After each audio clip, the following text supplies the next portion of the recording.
Almost alone among the leaders of Europe, this man, Vaclav Klaus, the Czech president who opposes the Lisbon Treaty and its proposed reforms of the European Union. Ranged against him not only the power players of Europe, but also his own country's parliament and prime minister. I am fully and deeply convinced that there is no reason for anxiety in Europe. In the Czech Republic, the problem is not yes or no. The question is only when.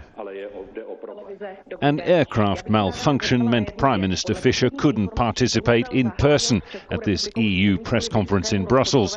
His assurance the Czech Republic will ratify the treaty sounds good, but isn't much more reliable.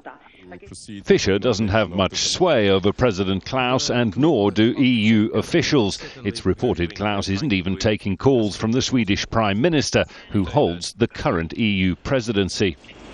We need 27 member countries to ratify.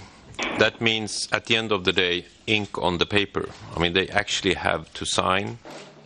A deeply committed Eurosceptic, Klaus has likened the EU to the Soviet Union.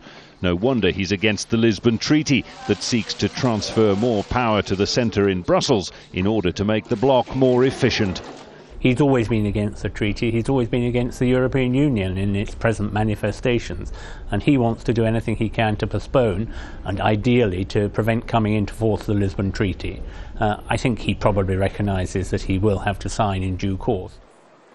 The Lisbon Treaty was approved in a U-turn by Irish voters this weekend, removing what many hoped was its last major hurdle.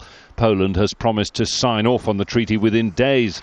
But President Klaus is proving more difficult.